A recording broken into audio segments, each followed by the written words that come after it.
अब लगातार इस मामले में नए नए सवाल सामने आ रहे हैं। चलिए आपको बताते हैं कि सैफ पर हमले में 9 बड़े सवाल कौन कौन से हैं। पहला बड़ा सवाल कि 12वीं मंजिल तक कैसे पहुंचा है हमलावर। 11वीं और 12वीं मंजिल पर डुप्लेक्स फ्लैट में ये लोग रहते थे और आखिर कैसे वो पहुंचा। जबरन घुसने का निशान नहीं है तो आखिर घर में उसे एंट्री किसने दिलाई है, ये बड़ा सवाल। तीसरा बड़ा सवाल, क्या नौकरानी के कमरे से हमलावर सैफ के घर में घुसा।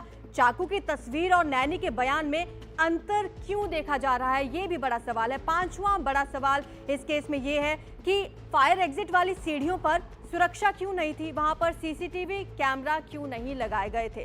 तो ये तमाम सवाल हैं जो सबके जहन में है। छठा सवाल, कड़ी सुरक्षा के बावजूद आखिरकार ये हमलावर वहां से भागने में कामयाब कैसे हो गया। सातवां सवाल, उस वक्त बिल्डिंग के गार्ड वहां पर क्या कर रहे थे। बताया ये जा रहा है कि फ्रंट गेट पर भी 2 गार्ड तैनात थे। आठवां सवाल की चोरी से अलग कोई दूसरा मकसद तो नहीं था। नौवां सवाल, मुंबई पुलिस अब तक खाली हाथ क्यों है। 35 टीमें गठित कर दी गई हैं लेकिन पुलिस के हाथ अब तक खाली हैं। ये तमाम वो सवाल हैं जो सबके जहन में अभी अटके हुए हैं और लगातार पुलिस इस मामले में जांच पड़ताल कर रही है। अब अपडेट क्या आ रहा है इस जांच पड़ताल में वो भी आपको बताते हैं। आरोपी को तलाश कर रही है पुलिस। लगातार अलग अलग जगह से सीसीटीवी फुटेज खंगाले जा रहे हैं। मुंबई पुलिस की कई टीमें गठित कर दी गई हैं जो लगातार कार्रवाई कर रही हैं। तलाशी अभियान जोरों शोरों से चलाया जा रहा है। क्राइम ब्रांच की ही 15 टीमें इस वक्त इस मामले पर कड़ी निगरानी कर रही हैं।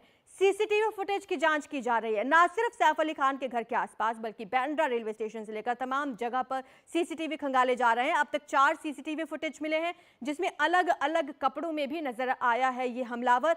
शाहिद नाम का जो कारपेंटर था उससे भी पूछताछ की गई है, उसका भी एक सीसीटीवी फुटेज सामने आया है। बताया ये जा रहा है कि शाहिद की और हमलावर की शक्ल भी मिलती है, इसलिए उससे पूछताछ की गई। शाहिद से 2 राउंड की पूछताछ हुई, यानी कि कुल मिलाकर 18 घंटे इस शाहिद से पूछताछ की गई है जिसे कारपेंटर बताया जा रहा है।